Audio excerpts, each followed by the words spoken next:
Well, I was installing the battery, and I don't know, but the battery tie down posts are higher than what I like.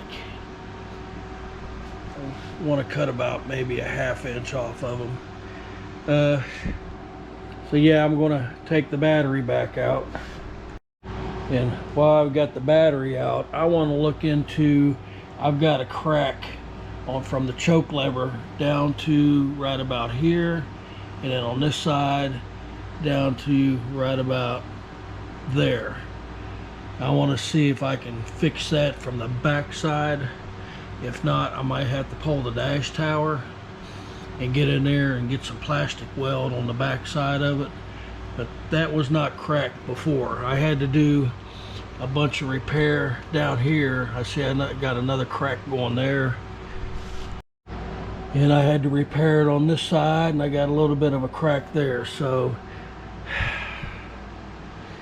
once I get the battery out and I can look back there just to see how hard the dash tower is going to be to pull out,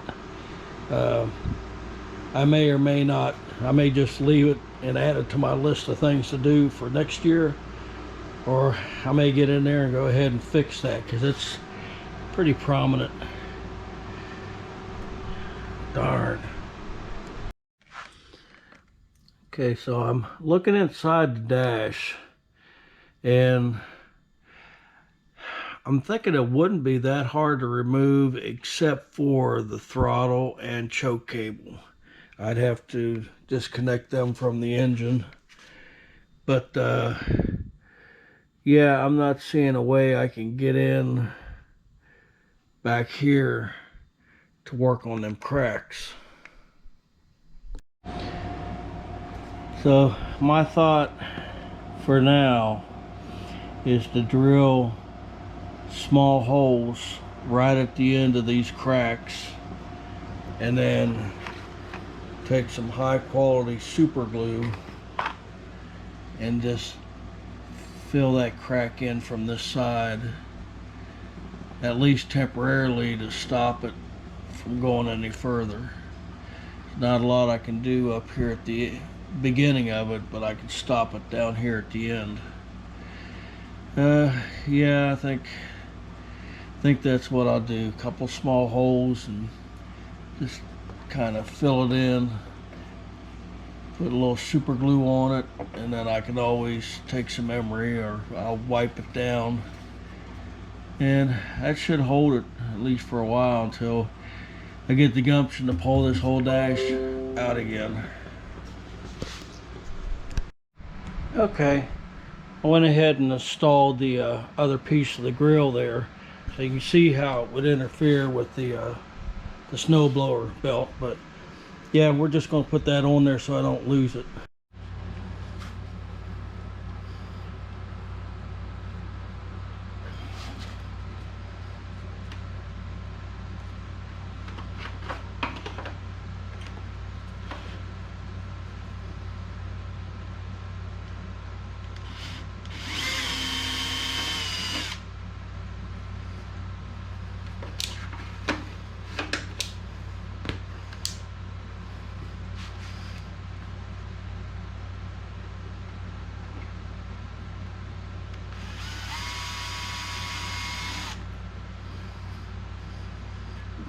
All right, I think I got them.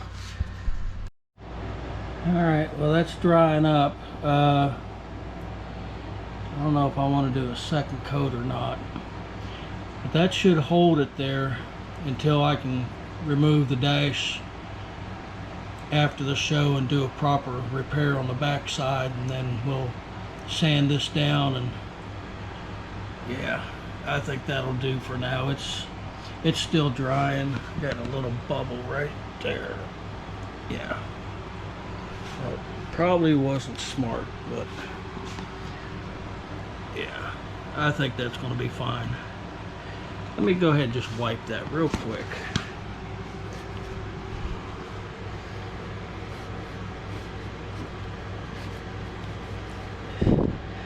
That may help it blend in some. Oh yeah. All right, we're going to go with that. The problem with super glue Yeah, I gotta go figure out how we'll get that off there. It's stuck pretty good. Well, for rebuilding this engine as long ago as I did, there are no oil leaks. I'm just going to wipe stuff down and pull the muffler. And I think I'm going to take a break from here and go ahead and run to town and get the paint I need for this guy. But yeah, this brings back some memories. We had to do a little modification here so the air filter would sit down on it. Did have a company build this for me. Honestly, if you have to change the spark plugs, which I don't think I'm going to do, or am I?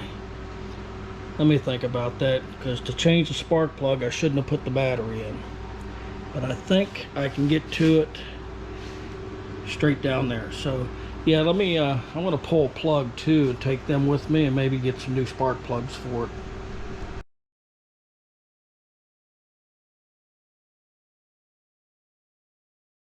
Alright, well, I got back from town and I noticed I'm not the only one neglecting their yards. We're going to use up that. I had to go to Napa to get the spark plugs. I asked them about the points, and the points are located right down there under that can. No, they couldn't help me out on that, so we're just going to clean them up once I pull the muffler off. But I got to go to town again. My son needs to use the truck.